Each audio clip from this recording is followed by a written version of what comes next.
Hello everyone, once again welcome back to our online platform. BSc final year की अपनी unit first चल रही थी, जिसके अंतर्गत अपन ग्रुप से रिलेटेड कुछ प्रॉपर्टीज पढ़ी थी और ग्रुप से रिलेटेड अपन ने 2 या 3 टर्म्स आगे के लेक्चर में अपन ने कर ली थी।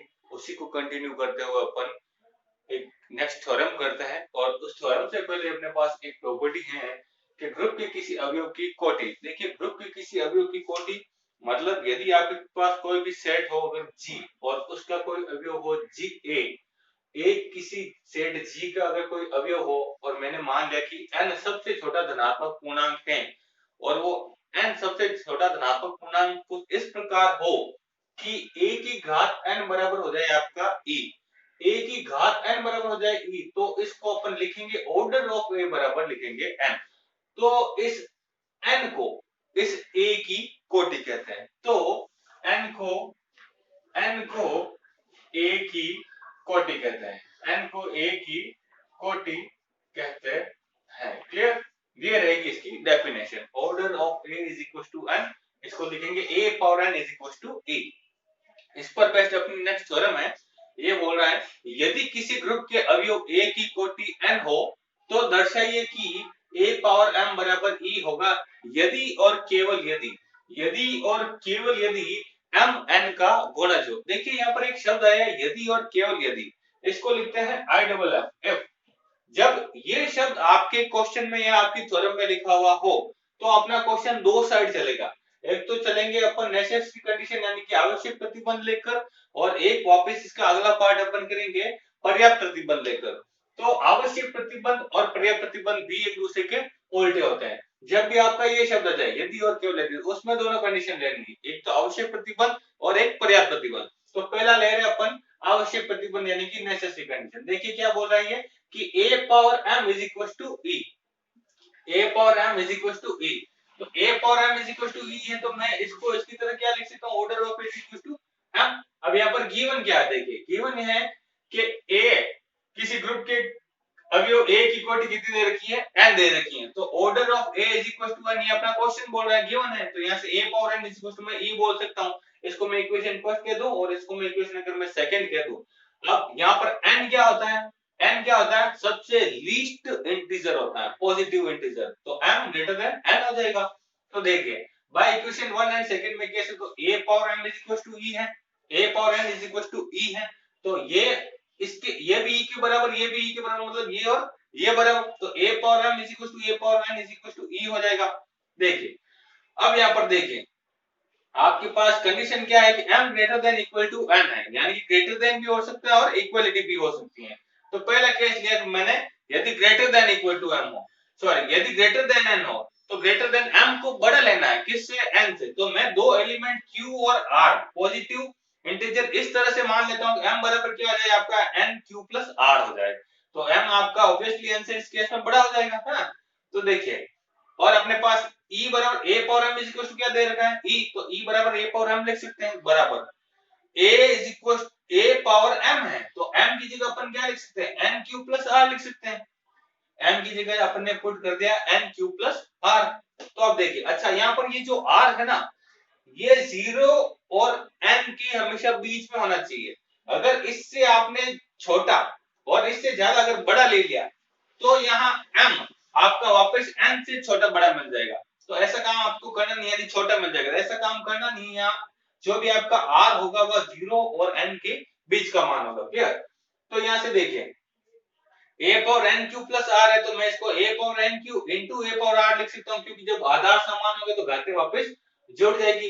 तो इसको देखिए अपन क्या लिख देते हैं, e पावर n क्यू है, तो मेरे को इसको e पावर n की पावर क्यू लिख दो, वापस n क्यू ही होना है। क्लियर? अब a पावर n आपके पास क्या पड़ा है, इक्वेशन 2 से e पड़ा है ऑब्वियसली, तो इसकी जगह अपन ने पुट कर दिया e। अब e है क्या, e है आपका आइडेंटिटी एलिमेंट, e है आपका आइडेंटिटी एलिमेंट की कुछ पावर करे तो हमेशा वो e ही रहता है।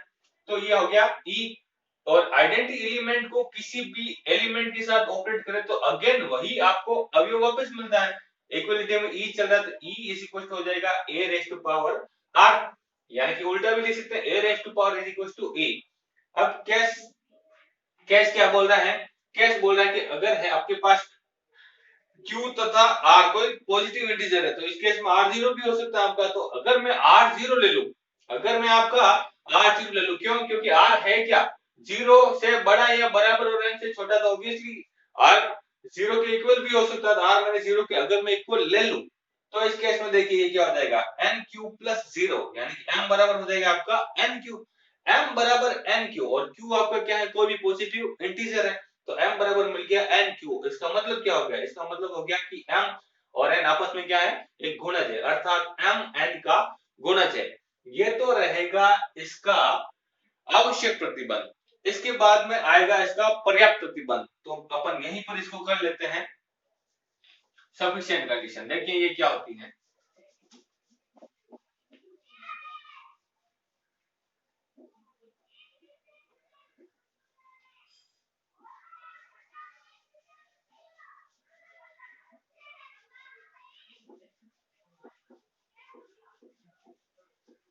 देखिए ये क्या हो जाएगी, इसमें अपन क्या कर लेंगे, इसमें अपन कर लेंगे कि जो अपन ने सिद्ध किया था वो इसमें अपन लेकर चलेंगे, जो अपने सिद्ध किया था वो इस क्वेश्चन के लिए अपन लेकर चलेंगे। देखिए क्या हो जाएगा, यानी कि मैं यहाँ लिख देता हूं सफिशिएंट कंडीशन,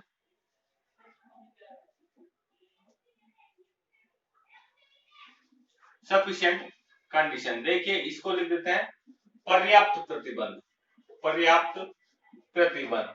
तो अभी अपन ने क्या सिद्ध किया था कि m n का गुणज है, तो इस बार इसको लेकर चलना है कि चूंकि m n का गुणज है, मैंने क्या कहा था कि पर्याप्त प्रतिबंध और आवश्यक प्रतिबंध एक दूसरे के पूरक होते हैं, एक दूसरे के पूरक होते हैं। तो जो वहां पर अपन ने सिद्ध कर लिया था, यहाँ पर अपन क्या करेंगे, लेकर चलेंगे। तो m n का गुणज है, इसका मतलब m बराबर मैं लिख सकता हूं NQ, m बराबर लिख सकते हैं NQ। यहाँ दोनों को, दोनों ओर अपन क्या कर सकते हैं, इनको पावर में भेज देते हैं, तो इधर पावर में भेज देते इधर भी जाएगा, तो इधर भी हो जाएगा a power n q। Clear? देखिए इसको अपन क्या लिख सकते हैं, इसको अपन लिख सकते हैं a पावर n की पावर q लिख सकते हैं। क्लियर? अब a पावर n, अब चूंकि आपका ऑर्डर ऑफ ए वो क्या होता है आपका n होता है, तो इस केस में a पावर n बराबर क्या हो जाएगा, e हो जाएगा। तो a पावर n की जगह वापस मैं क्या लिख सकता हूँ, e लिख सकता हूँ। पावर आपकी q पड़ी है, तो a पावर m बराबर मिल क्या जाएगा, a power m e power q, यानी आइडेंटिटी एलिमेंट की कुछ भी पावर है तो अगेन वो क्या मिलता है, आइडेंटिटी एलिमेंट यानी e ही मिलेगा आपको। अब a power m is equal to है आपके पास e, और a पावर n ही आपके पास है इज इक्वल टू q। तो इसका मतलब क्या हो गया, इसका मतलब क्या होगा, ये ऐसा कब होगा जब m n का गुणज जो a पावर n भी e है, a पावर m भी e है, इसका मतलब क्या है, m n का गुणज है।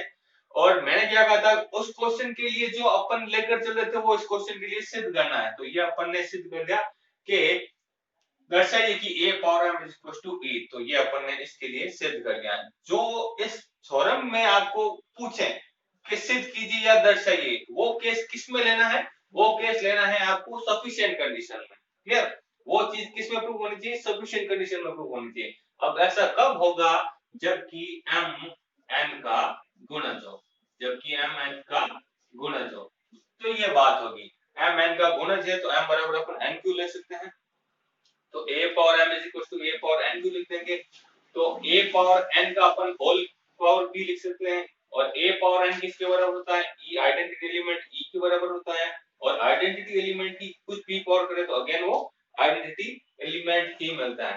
तो ये रहेगा अपने इस थ्योरम का टोटल प्रूफ, जिसमें अपन चलते हैं सफिशिएंट कंडीशन और नेसेसरी कंडीशन दोनों को लेकर, और वो ऐसा तब होता है जब आपके क्वेश्चन में आ जाए आई डबल एफ, इफ, यानी कि यदि और केवल यदि, यदि और केवल यदि आपके क्वेश्चन में दे रखा है, ऐसा वर्ड आया हुआ है, तो ही आपको प्रूफ में एक तो आपको आवश्यक प्रतिबंध लेना है और एक आपको पर्याप्त प्रतिबंध लेना है। क्लियर? तो ये रहेगा इसका टोटल प्रूफ। आई होप आपको समझ में आया होगा।